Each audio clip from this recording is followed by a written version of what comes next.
ಅವ್ರ ಮೇಲೆ ದೌರ್ಜನ್ಯ ಮಾಡಿ ಅವ್ರ ಜಮೀನುಗಳನ್ನ ಮತ್ತೆ ಅವ್ರ ಗ್ರ್ಯಾಂಟ್ ಆಗಿರೋಂಥ ದಾಖಲೆಗಳನ್ನೆಲ್ಲ ಸುಟ್ಟಾಕಿ ಅವ್ರ ಜಮೀನುಗಳನ್ನ ವಶಪಡಿಸ್ಕೊಂಡು ಇಲ್ಲಿ ಕುತ್ಕೊಂಡಿರೋರೆಲ್ಲ ಜಮೀನುಗಳಲ್ಲಿ ಬೆಳೆ ಬೆಳೆದಿದ್ದಾರೆ ಪಾಪ. ಇವ್ರ ಮೇಲೆಲ್ಲ ದೌರ್ಜನ್ಯ ಮಾಡಿ ಆ ಜಮೀನುಗಳನ್ನ ಕಿತ್ಕೊಂಡಿರ್ತಾರೆ.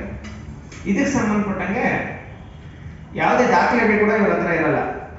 ಆದರೆ ಮಂಜೂರಾಗಿರೋಂಥ ಕಾಪಿನ ಆ ಕಾಲದಲ್ಲೇ ಇವರು ಹುಡುಕಿ ಸರ್ಕಾರಿ ಕಾರ್ಯದರ್ಶಿಗಳ ಹತ್ರ ಮಂಜೂರಾಗಿರೋಂಥ ಒಂದು ಡಾಕ್ಯುಮೆಂಟ್ಸ್ನ ಹುಡುಕಿ ಹೈಕೋರ್ಟಲ್ಲಿ ಕೇಸ್ ನಡೆಸ್ತಾ ಇರ್ತಾರೆ.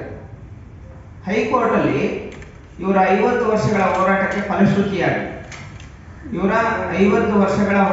ಫಲಶ್ರುತಿಯಾಗಿ ಹೈಕೋರ್ಟಲ್ಲಿ ಏನಾಗುತ್ತೆ, 2011ರಲ್ಲಿ ಯಾರು ಗ್ರ್ಯಾಂಟ್ ಓನರ್ಸ್ ಇರ್ತಾರೆ, ಯಾರು ಜಮೀನು ಮೂಲ ವಾರಸುದಾರ ಇರ್ತಾರೆ, ಇವರಿಗೆ ಜಮೀನನ್ನ ಬಿಡಿಸ್ಕೊಡ್ಬೇಕು ಅಂತ ಮಾನ್ಯ ಜಿಲ್ಲಾಧಿಕಾರಿಗಳಿಗೆ ಮತ್ತೆ ಜಿಲ್ಲಾ ಉಪವಿಭಾಗಾಧಿಕಾರಿಗಳಿಗೆ ಮಾನ್ಯ ಜಿಲ್ಲಾಧಿಕಾರಿಗಳಿಗೆ ಮತ್ತೆ ಜಿಲ್ಲಾ AC ಮತ್ತೆ DC ಅವರಿಗೆ ಹೈಕೋರ್ಟ್ ಇಂದ ಆದೇಶ ಆಗುತ್ತೆ. ನಾನು ನಿಮ್ಗೆ ಆದೇಶದ ಕಾಪಿ ಕೊಟ್ಟಿದ್ದೀನಿ.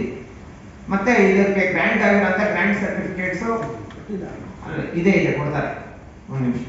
ಮೂಲ ಜಮೀನು ಗ್ರ್ಯಾಂಟ್ದಾರರು ಇರ್ತಾರೆ, ಮಂಜೂರುದಾರರು ಇರ್ತಾರೆ, ಇವರು ಜಮೀನು ಬಿಡಿಸ್ಕೊಡ್ಬೇಕು ಅಂತ ಹೇಳ್ಬಿಟ್ಟು ಆದೇಶ ಆಗುತ್ತೆ.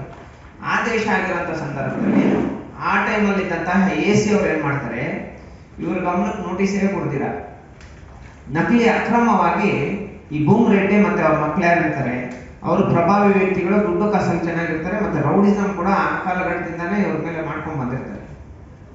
ಆವಾಗ ಇವ್ರ ಗಮನಕ್ಕೆ ತರ್ತೀರಾ AC ಮತ್ತೆ ಅಲ್ಲಿರೋಂತಹ ನಾಡ ಕಚೇರಿಯಲ್ಲಿರೋಂತಹ RI ತಹಸೀಲ್ದಾರ್ ಇವ್ರನ್ನೆಲ್ಲ ದುಡ್ಡಲ್ಲಿ ಶಾಮೀಲ್ ಮಾಡ್ಕೊಂಡು ಇವ್ರ ಜಮೀನುಗಳೇ ಇಲ್ದಿರ ಮಾಡಾಕಿದ್ದಾರೆ. ಸುಮಾರು 60-65 ವರ್ಷಗಳಿಂದ ಬೆಳೆನೇ ಬೆಳೆದಿರಾ, ಜಮೀನುಗಳೇ ಇಲ್ದಿರಾ ಇವತ್ತು ತುಂಬಾ ಬಡ ಪರಿಸ್ಥಿತಿಯಲ್ಲಿ ಇವರಿದ್ದಾರೆ.